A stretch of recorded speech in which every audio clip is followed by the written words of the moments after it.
Hi everybody, today I'm going to show you how I did the wallpaper in one of the rooms of this dollhouse, and I think I'm going to do the whole house this way. I don't know if I've offended any rules about dollhouse wallpaper, but I've never seen this before being talked about, but it makes sense to me. So let's go into it. I'm going to show you what I did. I've been calling this modular doll paper, and with this method you'll be able to switch it out. It's not permanent, so if you're building a dollhouse to be permanent, this isn't for that.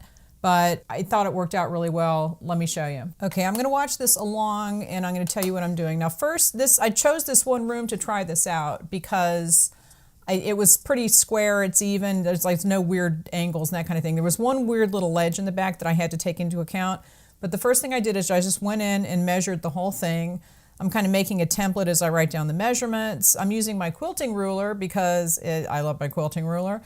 And I basically am just going to make a template of the room. Okay, so I was thinking, what can I make this of?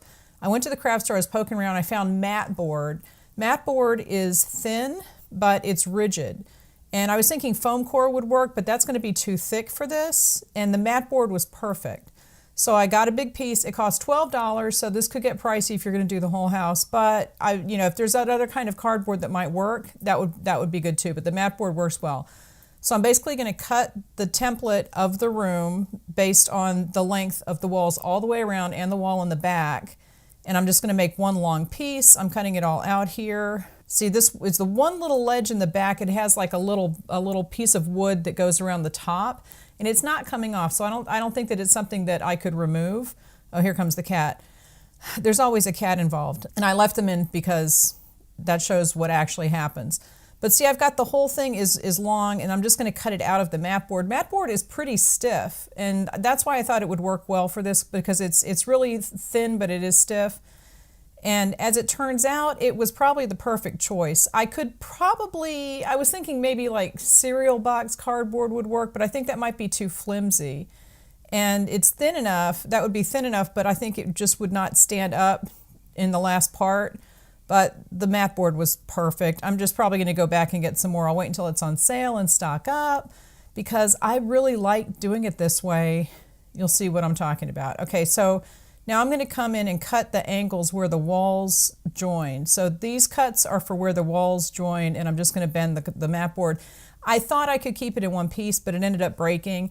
It doesn't really matter. I just taped it back together. Having the pieces break apart was not a big deal. So that worked okay. So I'm not cutting all the way through. I'm just kind of scoring it and I'm bending it like there. So that creates the little room. See that? It's like you're making a room box.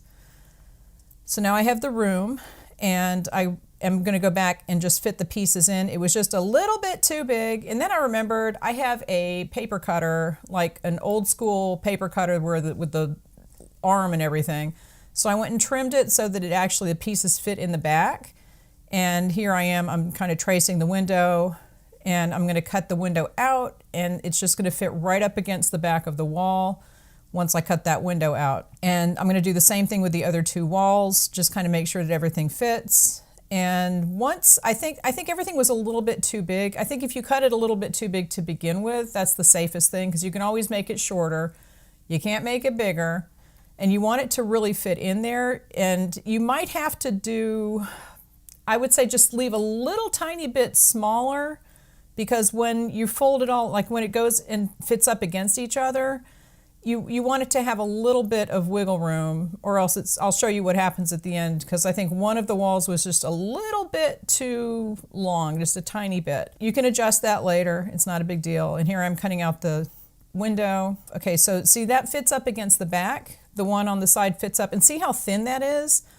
Once this all goes together, you don't even notice that there's a piece of board up against that. Now I've got this is some wallpaper that I designed, and I have it in my digital download shop, which is called Clay Paper Scissors, and it is an Etsy shop, so that's why it has it printed on there.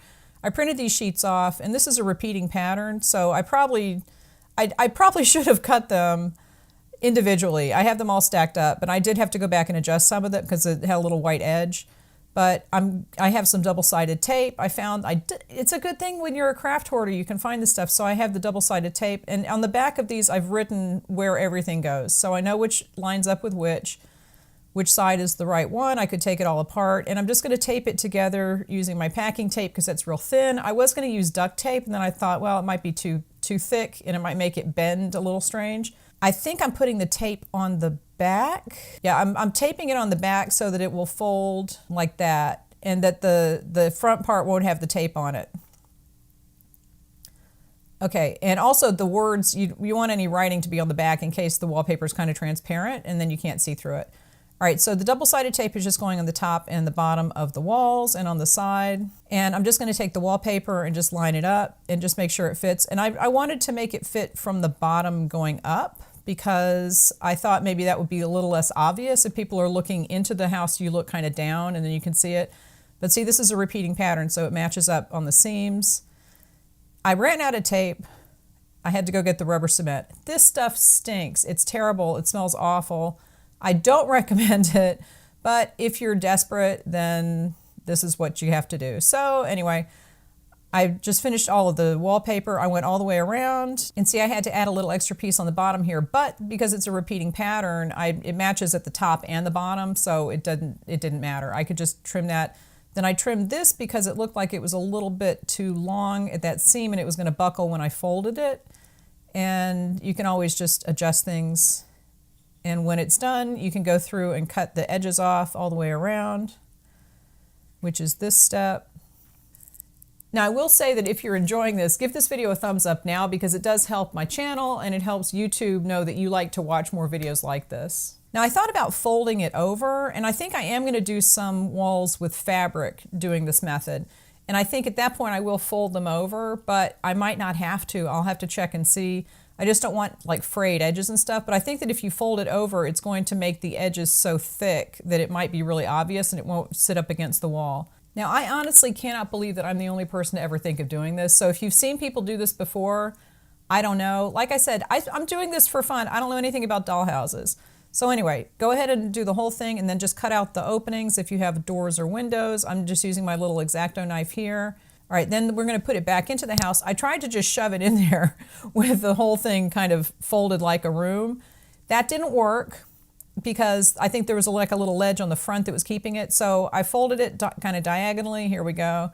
Shove it in there and then open it up when it's in the hole. And you can basically just press it into the room. And if you've cut it correctly and everything fits, it goes flush up against the wall. It looks like the wallpaper is stuck to the walls of the house and you're done. Boom, there you go. Okay, so I did have to go in. I think I'm checking there's like that little edge on the back with the little notch that was cut out. I just had to shove that in there a little bit farther so it would fit. The only thing about this is that you're going to have to stick the mat board to the wall of the house, but look how close that is. I mean, you can't really tell that there's anything extra attaching the board to the wall. And see, this is poking out a little, like it's bending out a little bit, so you would have to stick that to the wall with double-sided tape or something just to keep it flush up against the wall. But then if you put some trim up at the top and the bottom, that's going to keep it in place. And look at the edge on the left. You can't really see the mat board. It's so thin, but it's rigid and it looks good. And if you put the molding at the bottom, you're all set. So that's how I did this room. The benefit of doing this to me is that I could do like 5 or 6 of these for each room and have different wallpaper that I just change. And you know, for me, that's fun. I think that it would work. So I'm going to try to do some more the same way. I thought about doing like painting the whole thing, but I don't like scraping and sanding and all that kind of stuff. I've done enough of that in my life that I'm not interested. This way, the mat board covers up any imperfections in the walls. It covers up old wallpaper, and I can just shove it in there and I can change it if I want it to look different. So if you have any suggestions or you have ideas or you have comments, please leave them in the description. I will talk to you later and I'll bring back the next step is maybe checking out the flooring like this. All right, I'll see you guys later.